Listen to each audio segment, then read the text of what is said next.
అందరికీ నమస్కారం. Welcome to my channel. ఈ వీడియోలో ఏపీ ప్రభుత్వ ఉద్యోగులకు మరియు పెన్షనర్లకు ఈ జూన్ నెలలో విడుదల అయ్యే మొత్తం DA, DR, arrears amount table విడుదల.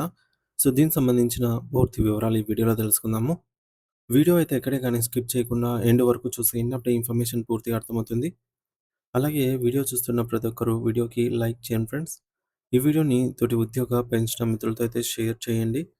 కొత్తగా మన ఛానల్ చూస్తున్నవారు ఇంకా ఎవరైనా సబ్స్క్రైబ్ చేసుకోకపోతే వెంటనే మన ఛానల్ అయితే సబ్స్క్రైబ్ చేసుకోండి. సబ్స్క్రైబ్ చేసుకోవడం వల్ల నేను చేసే ప్రతి ఒక్క వీడియో మీ వరకు రీచ్ అవుతుంది. ఇక ఆలస్యం చేయకుండా వివరాల్లోకైతే వెళ్ళిపోదాము. ఫ్రెండ్స్, ఇక విషయానికి వచ్చినట్లయితే మనకు డిఏ అప్డేట్ అండి. న్యూ డిఏ అప్డేటు 33.67% నిధి అప్డేట్. సో ఈ యొక్క 33.67% కొత్త డిఏతో అయితే మనకు జీతాలలో కలిసింది. దీని తర్వాత మరొక డిఏ అయినటువంటి 7.31%తో అయితే ప్రస్తుతం మనం డిఏ తీసుకుంటున్నాము. అయితే ఇక్కడే మనం చూసుకున్నట్లయితే పీఆర్‌సీ 2022 తర్వాత మనకు ఇచ్చినటువంటి డిఏ ఉత్తర్వులు పీఆర్‌సీ పీఎఫ్ ఆర్ సీపీఎస్ ఉద్యోగులకు అరియర్ వివరాలైతే మనం చూసుకున్నట్లయితే ఈ విధంగా ఉన్నాయి. చూడొచ్చు. మొదటిది GOMs number 66 dated on 1st మే 2023 ప్రకారంగా 20.02% నుంచి 22.75%కి డిఏ పెంపు జరిగింది. ఈ డిఏ తాలూకా అరియర్స్‌ను 3 సమాన వాయిదాల్లో అనగా ఫస్ట్ ఇన్‌స్టాల్‌మెంట్ అమౌంట్ సెప్టెంబర్ 2023లో ఇస్తాము అని చెప్పి సీఎఫ్ఎంఎస్‌లో ఇంకా అరియర్ బిల్స్ అయితే ఎనేబుల్ కాలేదు. అలాగే రెండో ఇన్‌స్టాల్‌మెంట్ అమౌంట్ వచ్చేసి డిసెంబర్ 2023లో చెల్లింపులు చేస్తామని చెప్పేసి ఈ జీవోలో పేర్కొన్నారు. కాకపోతే సీఎఫ్ఎంఎస్‌లో అరియర్ బిల్స్ పెట్టడానికి ఆప్షన్ ఎనేబుల్ కాలేదు. మూడో ఇన్‌స్టాల్‌మెంట్ అమౌంట్ మార్చి 2024లో ఇస్తామని చెప్పారు. సేమ్ అది కూడా అమౌంట్ అయితే రాలేదు. అలాగే రెండవది జీఓఎంఎస్ నెంబర్ 113 ప్రకారంగా చూసుకున్నట్లయితే డేటెడ్ ఆన్ ఈ జీవో ఇష్యూ చేసింది అక్టోబర్ 21, 2023న. ఈ జీవో ప్రకారంగా మనకు 22.75% నుండి డిఏని 26.39%కి అయితే పెంచడం జరిగింది. ఈ జీవోలో కూడా ఈ జీఓఎంఎస్ నెంబర్ 113లో కూడా వీటి తాలూకా ఈ డిఏ తాలూకా అరియర్స్‌ను 3 సమాన వాయిదాల్లో చెల్లింపులు చేస్తామని ప్రకటించిన ప్రభుత్వము. ఇందులో మొదటి సమాన వాయిదా ఫస్ట్ ఇన్‌స్టాల్‌మెంట్ వచ్చేసి ఏప్రిల్ 2024లో చెల్లింపులు చేయవలసి ఉండగా ఇంతవరకు సీఎఫ్ఎంఎస్‌లో అరియర్ బిల్స్ పెట్టుకోవడానికి ఆప్షన్ ఎనేబుల్ కాలేదు. అలాగే రెండో ఇన్‌స్టాల్‌మెంట్ అమౌంట్ జూలై 2024లో ఇవ్వాల్సి ఉండగా సేమ్ అంతే. అలాగే మూడో ఇన్‌స్టాల్‌మెంట్ అక్టోబర్ 2024లో ఇవ్వాల్సి ఉండగా ఆ అమౌంట్ కూడా సేమ్ అంతే. అంటే ఎనేబుల్ కాలేదన్నమాట అరియర్ బిల్స్‌కి.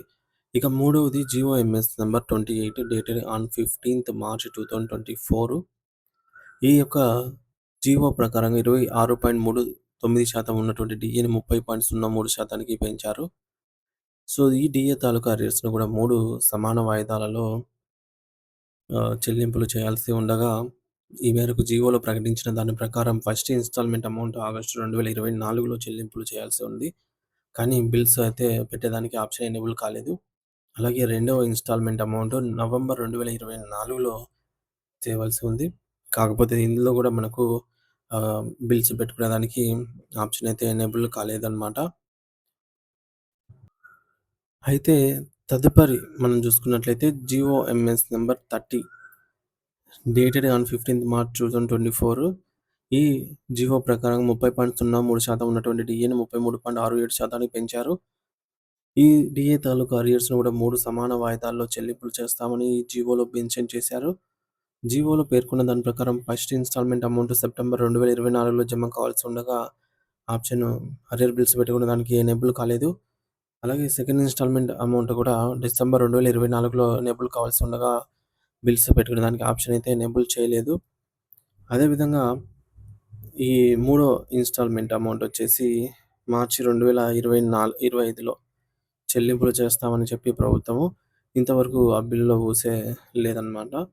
మనకు ఈ డీఏ తరువాత ఆహ్, మరొక డీఏ విడుదల చేశారు కూటమి ప్రభుత్వము. సో, ఆ డీఏకి సంబంధించి మరొక 3.64% డీఏను పెంచుతూ ఉత్తర్వులు జారీ చేసిన కూటమి ప్రభుత్వం మొత్తం డీఏను 33.67% నుండి 37.31% పెంపు చేస్తూ నిర్ణయం తీసుకోవడం జరిగింది. మరి ఈ డీఏ తాలూకా రేట్స్‌ని కూడా 4 వాయిదాల్లో అంటే ఫస్టు 10% ఏప్రిల్‌లో ఇస్తామన్నారు. ఏప్రిల్ పోయింది. అలాగే తర్వాత 30% ఆగస్ట్‌లో రావాల్సి ఉంది. తర్వాత 30% అక్టోబర్‌లో, తర్వాత 30% ఫిబ్రవరిలో రావాల్సి ఉంది. ఫిబ్రవరి 2027లో.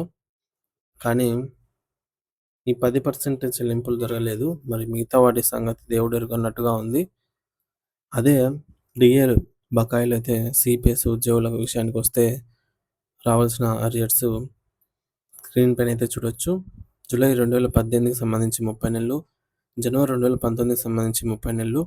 ఈ పై 2 బిల్లులు ట్రెజరీలో పాస్ అయ్యాయి కానీ పేమెంట్ అవ్వలేదు. వీటి కోసం మనం ఈ రోజు వరకు ఎదురు చూస్తున్నాము. పైపెచ్చు వీటికి టాక్స్ కూడా కట్ అయిపోయిందనమాట. కానీ రాలేదు అమౌంట్ అయితే. అలాగే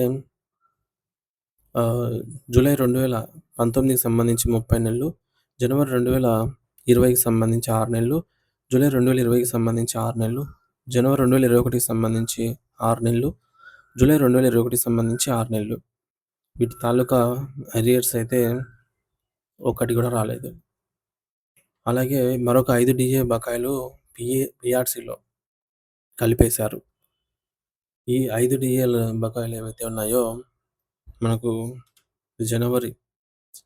జూలై 2019 నుంచి జూలై 2021 వరకు ఈ 5 డీఏలను పీఆర్సీ 2022లో విలీనం చేశారు. ఆ బకాయిలు ఇస్తారో లేదో తెలీదు. అలాగే ఇందులో జనవరి 2020 వరకు చెందిన 18 నెలల బకాయిలకు చెందినటువంటి జూలై 2020కి చెందిన 12 నెలల బకాయిలు, జనవరి 2021కి సంబంధించిన ఈ 6 నెలల బకాయిలు కూడా ఫ్రీజ్ చేయడం జరిగిందనమాట. అలాగే జనవరి 2022వి 16 నెలలు రావాల్సి ఉంది. జూలై 2022వి 15 నెలలు, జనవరి 2023వి 15 నెలలు, అలాగే జూలై 2023వి 12 నెలలు. ఈ 4 విడతల బకాయిలు రావాల్సి ఉండగా సో, చెల్లించడానికి వీటికి షెడ్యూల్ అయితే ఇచ్చారు కానీ బిల్లులు పెట్టుకునే ఆప్షన్ అయితే లేదు. అంటే సీఎఫ్ఎంఎస్ పోర్టల్‌లో డీడీఓ గారు బిల్లులు అప్‌లోడ్ చేసేందుకు వారికి అక్కడ ఆప్షన్ లేదనమాట. అలాగే ఇంగా మిగతావి కూడా ఈడ స్క్రీన్ పైన అయితే చూడొచ్చు. జనవరి 2024వి 14 నెలలు, జూలై 2024వి 8 నెలలు, జనవరి 2025వి 2 నెలలు. వీటికి కూడా ఇంకా రావాల్సి ఉందనమాట. ఏమీ రాలేదు.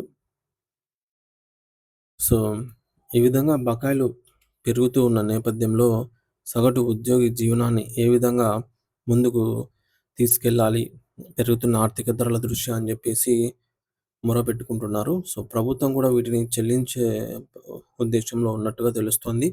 వీటి కోసం ప్రతి నెల 4,000-5,000 కోట్ల రూపాయల నిధులను సమకూర్చే విధానంలో ఆలోచనలో ఉన్నట్టు తెలుస్తోంది. సో, మొత్తం అరియర్ అమౌంట్ వారి బేసిక్ పేని బట్టి ఎంత ఉంటుంది అనేది ఇక్కడ టేబుల్‌లో చూడొచ్చు ఫ్రెండ్స్. స్క్రోలింగ్‌లో అయితే చూడొచ్చు. So, for suppose basic pay అనేది గనక రూ. 30,000 ఉన్న వారికి రావాల్సినటువంటి టోటల్ డీఏ అరియర్ అమౌంట్ 2,31,1,000. ఇది అప్రాక్సిమేట్ మాత్రమే.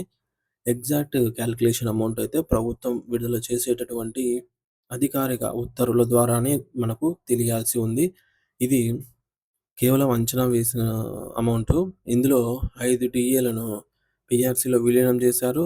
3 డీఏలు కరోనా సాకుతో మాఫీ చేశారు. మరి ఎంత అమౌంట్ రావాలనేది ఖచ్చితమైన వాల్యూ అయితే ప్రభుత్వం చెప్పాల్సి ఉండగా, అంచనా ప్రకారంగా ఇంత రేంజ్ ఉండవచ్చు, ఇంత ప్రైస్‌లో ఉండవచ్చు అని చెప్పేసి మనకు ఈ టేబుల్ అయితే తెలియజేస్తోంది.